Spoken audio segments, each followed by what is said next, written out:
Quand le printemps arrive, les gestionnaires de voirie font de gros efforts pour remettre en état le réseau routier. C'est aussi l'occasion de mettre en avant le nettoyage des routes et de leurs abords en partant de l'exemple wallon.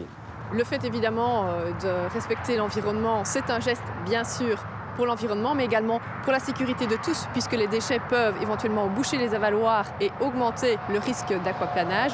C'est également une économie bien sûr pour la société, puisque sur une année, sur les autoroutes wallonnes, nous ramassons environ 4300 tonnes de déchets pour un budget qui représente un peu plus de 6 millions d'euros.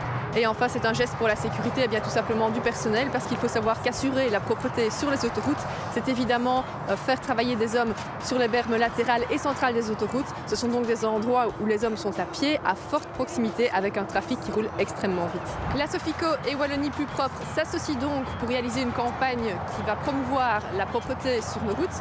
Et cette campagne, elle va mettre vraiment un coup de projecteur aussi sur une grande opération coup de poing de nettoyage, pendant laquelle la Sofico et le service public de Wallonie vont concentrer leurs moyens pour réaliser vraiment une opération coup de poing de nettoyage sur nos routes. Ce sera le prolongement de l'action citoyenne du grand nettoyage de printemps.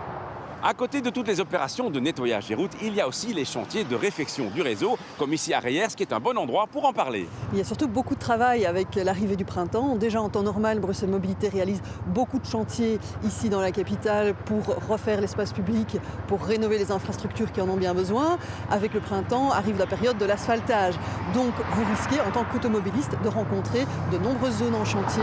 Il y a plusieurs conseils à vous donner pour vraiment vivre ça de la meilleure manière possible. Le premier conseil, bien entendu, respecter la signalisation qui est mise en place avec des réductions de vitesse.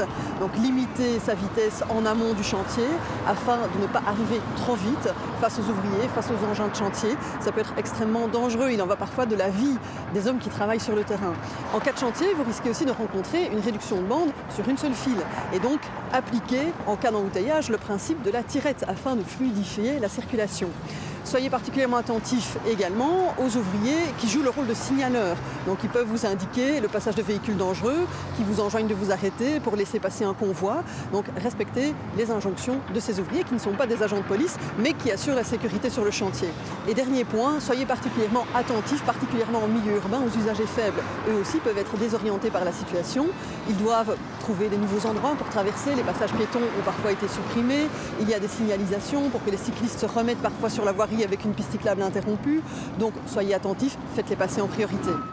Au printemps ressortent aussi les motos. J'en profite dès lors pour vous signaler la prochaine journée du motard qui se tiendra le dimanche 25 mars. Au menu notamment des check-up motos ou encore des balades de remise en selle encadrées par des instructeurs professionnels.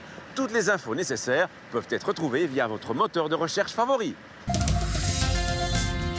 Qui doit se conformer aux feux spéciaux pour les transports en commun? Les conducteurs de tram et de bus, bien entendu, quand ils circulent sur la partie de la voirie où se trouvent ces feux spéciaux. Mais tout autre conducteur qui se trouve également sur cette partie de la voirie doit aussi se conformer à ces feux. C'est notamment le cas des taxis et des cyclistes quand ils sont admis à y rouler, ou encore des conducteurs qui virent à droite et qui vont utiliser une bande de bus pour virer, tel que prescrit dans le code de la route. À la semaine prochaine et d'ici là, bonne route!